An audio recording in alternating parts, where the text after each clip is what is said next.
There's this thing Japanese game publishers used to do.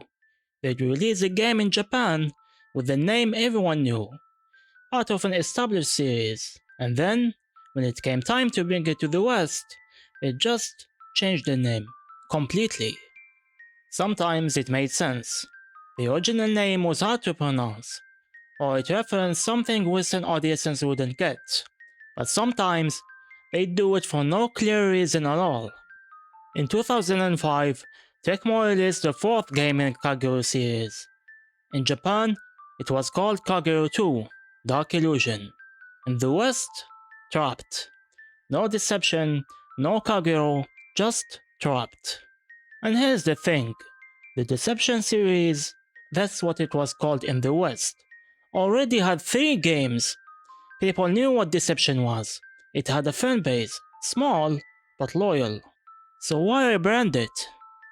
It was actually a marketing decision by Tecmo USA, fearing that the less recognized Deception titles might not generate enough attention or sales for the new PlayStation 2 release. Whatever the reason, it works against them. Fans of the series didn't know this was Deception 4, and the newcomers, they saw a budget PlayStation 2 game with a weird one-word title. In 2005, the same year as God of War, Resident Evil 4, and Shadow of Colossus. Trapt came and went like the wind.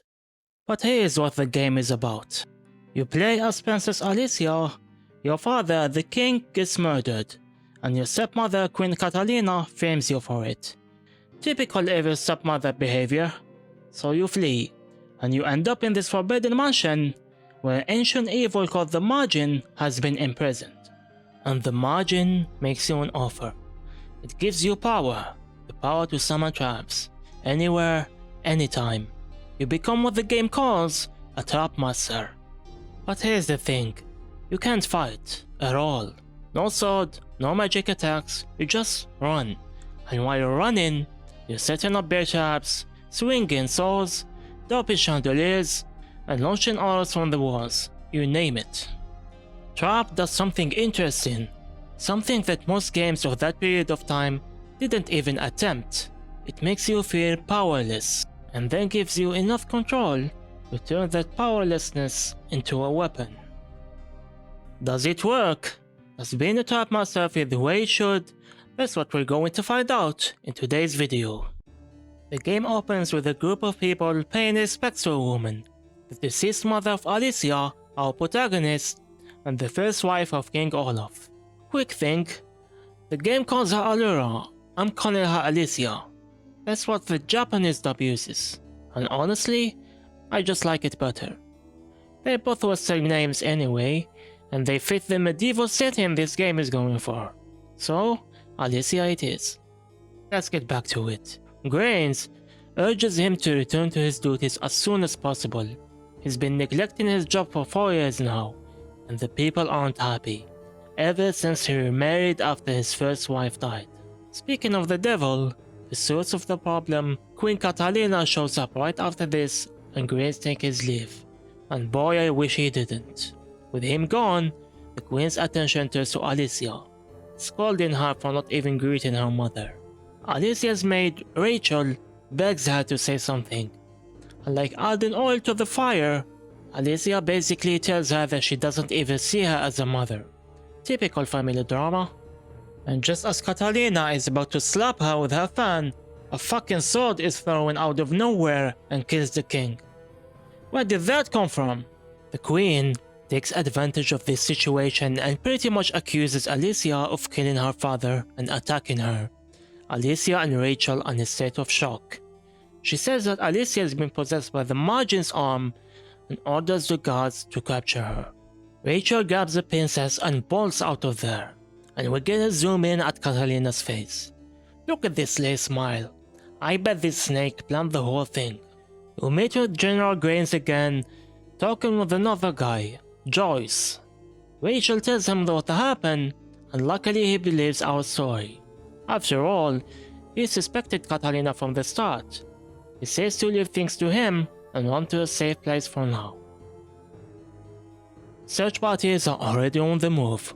So Rachel says she'll serve as a bite where we go hide in a mansion that belonged to the royal family. Once we're there, our hand suddenly jolts with energy and the doors open. I know guys, maybe that stuff about the Majin's hand wasn't that far off. As soon as we're inside, a voice in an incomprehensible language starts talking to us, telling Alicia that she has the Majin's mark, and since she has taken the covenant, she is his servant. A god suddenly barges in to capture us, and the voice tells us to sacrifice his soul to him. Our hand literally turns into the Majin's shape, which gives us the ability to create traps. Alright, let's talk gameplay. At the start of each mission, you're given a menu where you can make your own traps, which are divided into 3 categories. First up, we got ceiling traps. These can attack enemies from above, anything from fire rocks to giant swords. If you want straightforward big damage traps, this is for you.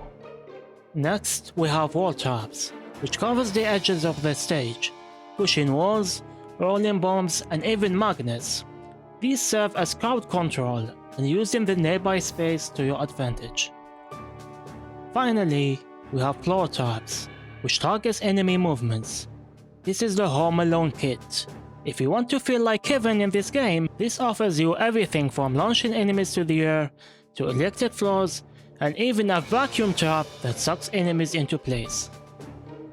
Each trap has its own mechanics. How it works, a charge, which is the amount of time until a trap is usable, and the damage it will inflict once activated.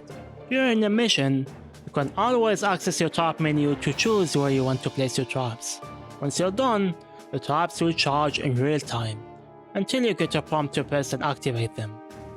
Changing the trap or its location will restart the charge, so keep that in mind. Most of the enemies have very predictable movements. Melee enemies move in a straight line with varying levels of speed. Warriors move slow and hit hard, while thieves move quickly and chip at your health bar. Most of the time, they're very easy to deal with. Range enemies, on the other hand, are more problematic, since they sit at the distance and shoot at you. You can trick them to move closer once you're out of their range, but some units like mages can freeze you in place, and others can literally pinpoint your location, making you an easy target to melee units, and they always work in pairs. We use the sword to kill the god, who in his last moments confesses he loved Alicia and wanted to marry her. Damn, I feel kinda bad now. We're pretty much playing the bad guy in this game. And no sooner than I said that, his brother comes for revenge, and unlike his sibling, he's out for blood. How do we deal with this? Let's give the sword a try again, so Ralph here and his brother have a matching end. Wait, your traps can hit you too? Yeah, I forgot to mention that. With the limited space you've got to work with, this can complicate things a bit. We finish Ralph with the blast bomb, and not only does it have a nice range, it even inflicts burn on the target too. Nice. Once we're done with them, Alicia breaks down in tears, surrounded by the 2 men she just killed, and the Majin laughs in satisfaction. In the next scene, a wise-looking wizard called Bertrand appears. His student Mighty tells him how a new Majin servant was born and has killed the king. He expresses frustration about how the ancient evil can't be allowed to come back. It seems he was the only survivor of a dreadful battle against a Majin in the past. With this stage done, we get 2 currencies. Wall, which is this game's currency, and Arc, which is pretty much a cosmetic currency. You can ignore it if you want. Wall increases the more combos you make with your traps, although you need to pick it up quickly since it will disappear after a while. Aside from traps, you can also see which enemies we'll be facing in the next mission, including their bio and class. This will be helpful to plan out which traps you want to bring with you next time. We start the mission and we see Rachel entering in the mansion only to be followed by these 2. The royal executioner, Marcus, was a bit of a freak, and Ellen, an ex-mercenary turned soldier for the steady pay. In this area, you'll find the bloodied spot on the ground. Whatever you do, don't go near it. This huge obelisk falls on you if you do. This is where room devices come in. Each room has its own trap mechanics you can use to your advantage. Some are a one-time thing, while others can be used after some time has passed. They range from pretty freaky stuff like an Iron Maiden to a fucking cannon which sends enemies flying. I didn't get to use them much during my playthrough though. I mostly used my trusty boulder to get my victories. I gotta say, it feels pretty satisfying seeing your traps at work, even if it takes perfect timing to pull off. With the enemies dealt with, we try to check up on Rachel when this chick shows up. Rachel regains conscience and warns us that this is a notorious thief, Ada. The scene then cuts to Catalina talking to a lord called Hertzog. He mocks her and says if she fears Alicia drawing closer to the Majin. And what do you think happens next? She starts hitting on this guy, on the same day her husband the king died. It doesn't work though, and he brushes her off. She looks so mad. He calls upon a man called Finnegan to have him deal with us. A group of mobs shows up to be our next sacrifices, and you better get used to these intro cutscenes, since this game uses them a lot. Listen, even if you give these NPCs dialogue, death lines, and even bios of their whole life, I'm sorry, but I just can't bring myself to care about them one bit. They look generic as hell. Besides, showing rather than telling is more convincing, and the enemies here sadly fail to make an impression, since you'll only see them once in a mission until you kill them and you'll never see them again. The only mobs that left an impact on me in this entire game are from this one mission, where there is this hammer-wielding guy called Douglas, and if you kill him, he says how could any girl but his mom beat him. You won't believe what happens next. His mother shows up to take revenge. Lady, how did you even know your son died? Honestly, this caught me by surprise and I burst out laughing. Sadly, this is about the only memorable moment with mobs in this game, so I'll spare you the mob encounters from now on. But who cares about mobs anyway? Let's give the main characters of this game a chance. Ada says she's not here for our life and is impressed how easy it is to kill someone using the Majin's power. She is later seen inspecting this weird door when Rachel tells her this is a sacred site, and a dirty thief like her has no place here. Ada answers that Rachel is no ordinary maid, and the conversation is cut short by the schemes of the intruders. Another wave of enemies come up, and this is why I noticed you can actually change your room by going through the doors. Although, you should be careful here, since you cannot use your traps in this space, and enemies can still attack you, making you an easy target. On the other hand, this gives you the opportunity to prepare your traps in advance and wait next to the door for the enemies to take the bite. Rachel and Ada are back. This is when Ada is surprised to see Finnegan here. That's when we find out these two are actually working together. He asks her to help him kill Alicia, but she refuses, saying there's something she wants to check. In the next scene, Mighty, the discipline of that cool mage we saw before and a guardian of the seal, has come in person to warn us about the disaster that's coming, and tell us what she knows about the Majin. Back in the castle, Catalina is not happy with her soldiers killed one by Alicia, but Hertzog interferes and instead tells Finnegan to kill Ada, his own sister. You're telling me these two were actually siblings? Finnegan accepts the order and says her life means nothing to him. Damn, every person in this game, aside from Grains, has been an irredeemable jerk. Catalina freaks out about Alicia, but Hertzog doesn't even take her seriously, and points out the reason for her success might be behind Green's man protecting her. Sure thing, buddy. This guy wants to take absolute control of the nation, and he's willing to kill everyone against him to make it happen. That's when this snake whispers a devious plan to get rid of Grains for good. Man, I can't wait to get rid of this woman. Back to the mansion, Mighty reveals that someone has offered Alicia as a sacrifice to the Majin, and the more she keeps using his powers, the closer he is to be free. Ada suggests she kills Alicia right now and be done with it. Except that's pointless, Mighty says, since once the Majin has awakened, he just hopped to another sacrifice, and the best way to deal with this is for Alicia to not take lives anymore, while her master renews the seal. The Dumbledore-looking old man seems to be the last of the group who sealed the Majin before. Listen, lady, the entire country wants me dead. How do you expect me to protect myself if I don't kill those who come after me? She asks Alicia to regroup with General Gaines, who assembled his allies in the ancient castle, but Rachel protects and begs you to stay in the mansion with her. That's kinda suspicious. That's like asking Alicia to keep killing and feeding the Majin. Ada says she's going back and invites her to come with her and clear her name, but this stupid girl decides to stay with Rachel instead. Shortly after, Joyce shows up, and he brings bad news. General Gaines is dead.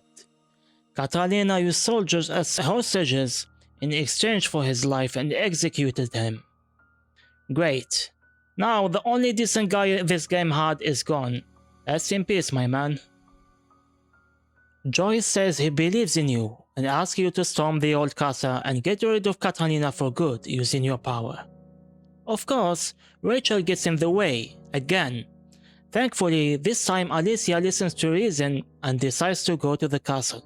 Rachel asks you to promise to return in eventually, and then we depart. But not before we hear Rachel speaking in a very suspiciously evil tone.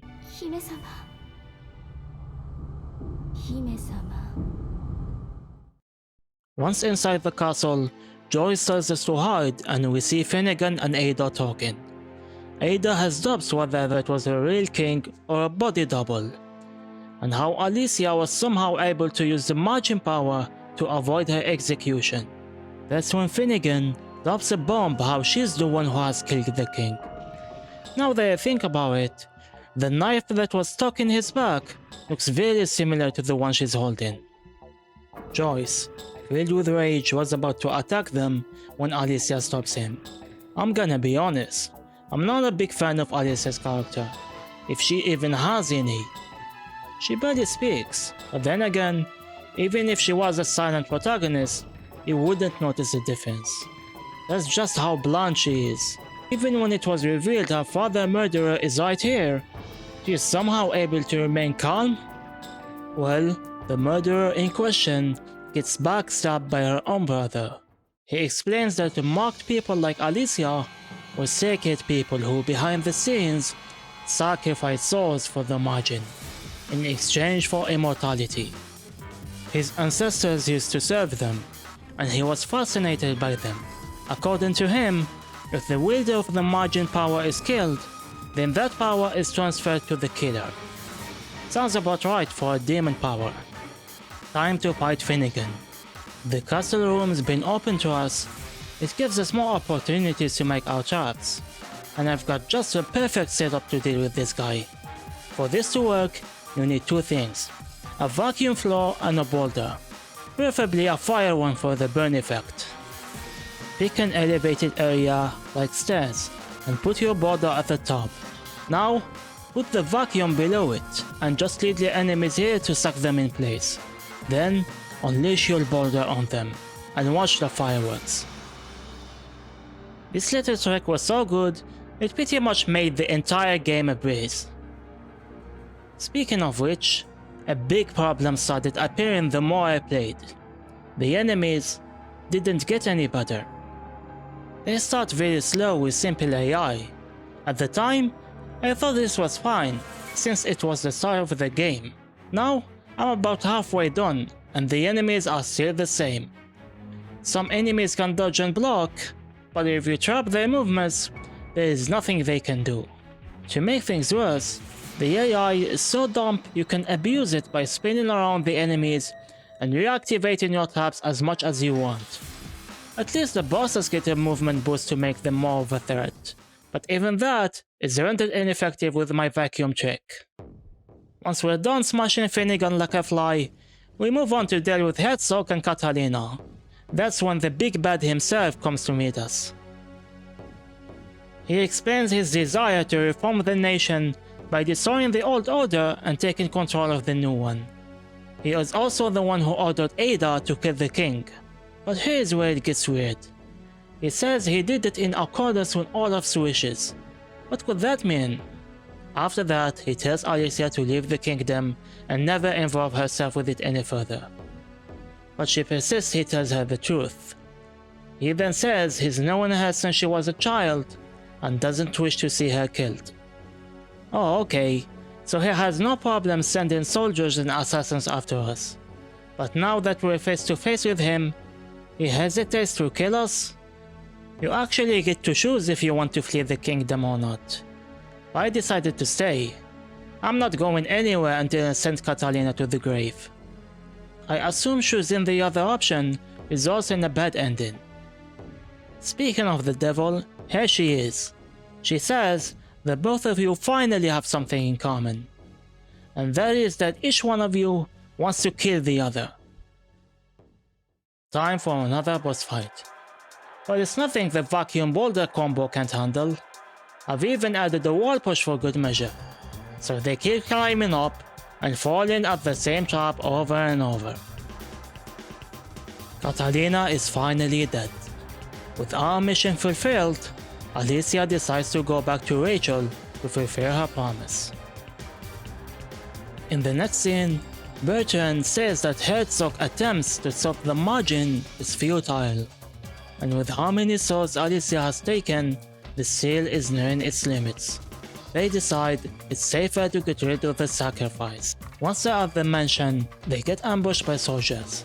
Mighty decided to stay and deal with them, while Bertrand goes ahead to seal Alicia. And while we're searching for Rachel, we meet with him. He introduces himself and his duty, and he says we're free to hate him, but he will seal you along with the Majin. This was a fairly difficult fight, with only mages as enemies, with Bertrand at the core. He's a fire mage who can deal a lot of damage and inflict burn, but he's very fragile and slow. Just vacuum his ass and throw rocks at him until he dies. Hertzog is back, and is shocked to see we're still here. Alicia runs toward the creepy door from before, and oh boy, I was not expecting what happens next. King Olaf is still alive? Looks like Ada was right on money. That was a body double. The real king is still alive, and he wants to use the Majin power to revive his dead wife and Alicia's mother, Evelyn. Seems like he planned the whole thing, from the forced murder to making Alicia the sacrifice of the Majin. And he's dead. This time for real. Hertzog betrays and kills him. I mean, of course he does. What did he think was gonna happen? This game, man.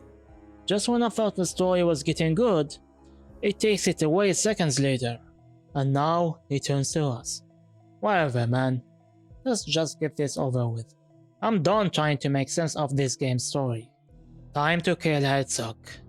He can use his spear to jump and attack you from above, but aside from that, he's another easy melee target. Once he's dead, this Grim Reaper looking guy suddenly appears and attacks you. What the hell, man? Who is this guy? Wait, who are you? This woman suddenly barged in and ruins the entire atmosphere.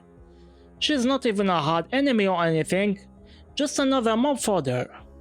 Other enemies also join in, including another Grim Reaper looking guy. They're probably the Mark people and worshippers of the Majin.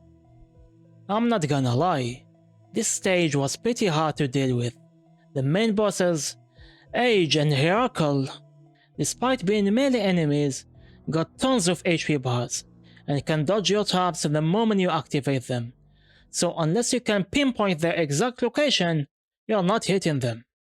I eventually managed to bring them down, and that's when Rachel shows up and says that if one more soul is sacrificed, the Majin will finally be revived, and she's planning on making Alicia the last sacrifice. Man, there isn't a single trustworthy person in this damn game. Time for another choice. Would you fight Rachel or not? Listen, the Majin is coming back regardless, so might as well live a little longer. We fight. Rachel has a special ability you're very familiar with. She can activate your own traps, making her a bit troublesome to deal with, but sadly, her AI is as dumb as any regular enemy, so leading her around is pretty easy. She goes down pretty quickly. Before she dies, we get to know her backstory. Rachel is actually Alicia's sister, but from another mother, a mistress of King Olaf and one of the Marked Race. But as soon as the king married Evelyn and she gave birth to Alicia, he abandoned them both. The king pulled off the biggest scumbag in this entire game. Soon, her mother fell ill and died, but not before teaching her how to use the Majin powers, and in order to get revenge, she became Alicia's maid. With her final words inviting you to go to hell with her, you kill her. With the last soul offered, the Majin is finally resurrected. He then takes you and leaves. We go back to Mighty, who's pretty shocked to see that the Majin now has control of our body. She tries to stop you, but what happens next is nothing short of amazing and horrifying. She gets pierced by a saw, and with her body dangling, the camera swings up and down, and Alicia says, I'm not gonna lie, this scene gave me goosebumps. Alicia has become a terrible evil that's about to be unleashed onto the world, and no one would be able to stop her. That was pretty good. So, in the end, was this game worth it? Does Trapt make you feel like a trap master? Yeah, it does. Don't get me wrong, the game is a mess. The story goes nowhere, the AI is terrible, the stages repeat, the camera sucks, and the enemies are forgettable. It's janky, repetitive, and half the time, it doesn't make any sense.